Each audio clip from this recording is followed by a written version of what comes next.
Hi, today I'm reviewing the Pretty Vulgar Detox and Chill Lava Water Primer.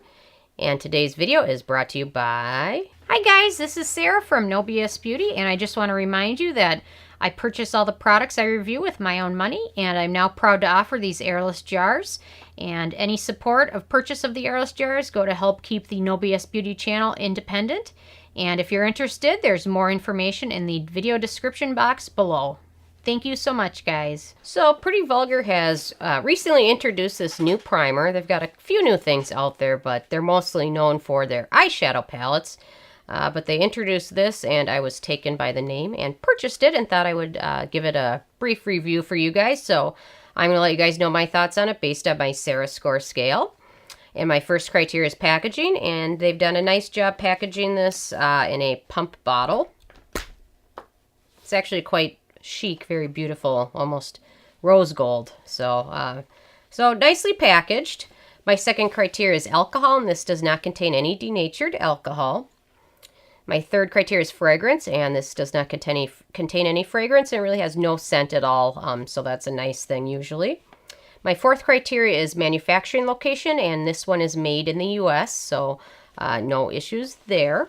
My fifth criteria is ease of use, and this is rather easy to use. It's a gel texture to it, and it's got kind of a grayish tint, which is probably from the charcoal they've included. But once you apply it, it really has no color to it at all.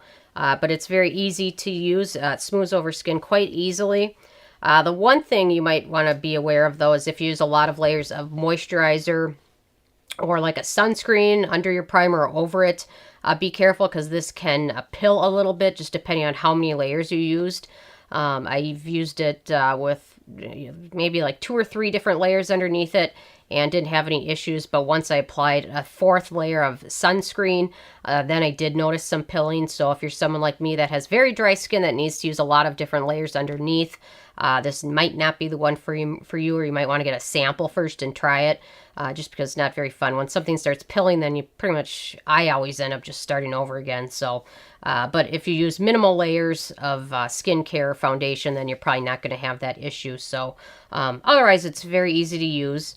My 6th criteria is antioxidants, and this really doesn't contain a lot. It's got a lot of cones in there, dimethicone. What other cones? There were quite a few in here. Trimethicone.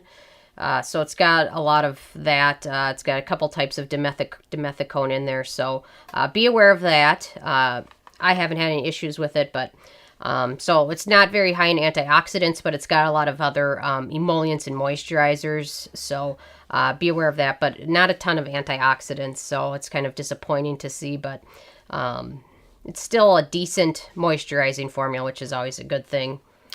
My 7th criteria is animal testing, and this is cruelty-free.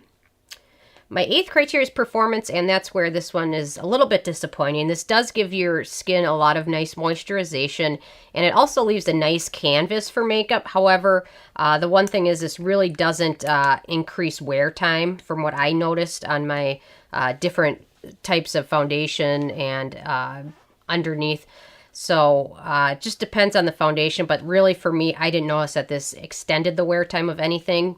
But it did leave your skin feeling nice and hydrated and just leaving a nice canvas to apply the foundation. So if you're looking for something that will give you an extended wear time, this one probably isn't it.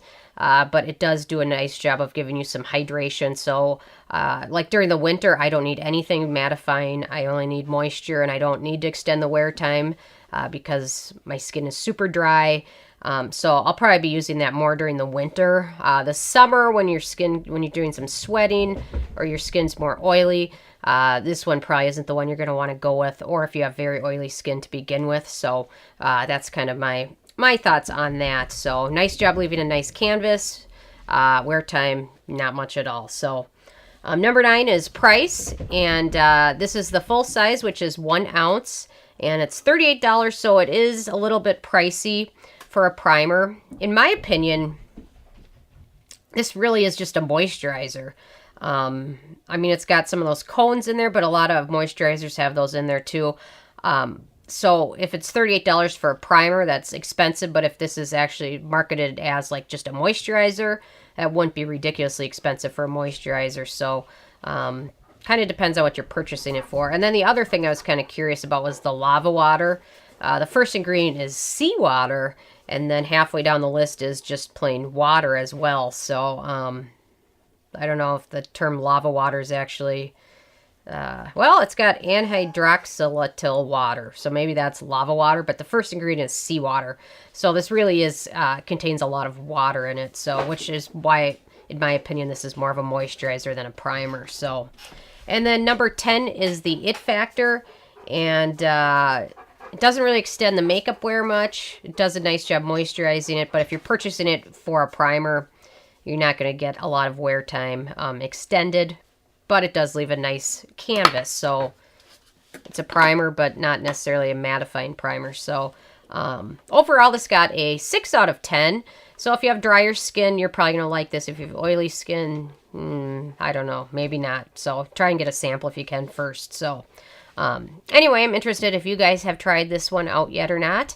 And if so, what your thoughts are, or if you've tried anything else from Pretty Vulgar. I know they've got some beautiful eyeshadow palettes, which I haven't tried those yet, but... I've got their mascara and their eyeliner, and they're usually pretty decent. So I've got to check out some of those eyeshadow palettes, though. They look beautiful. So anyway, so leave a comment. I love hearing from you guys. Feel free to subscribe if you're not already. I come with at least one new review every day. And check out nobsbeauty.net. Thank you so much, guys.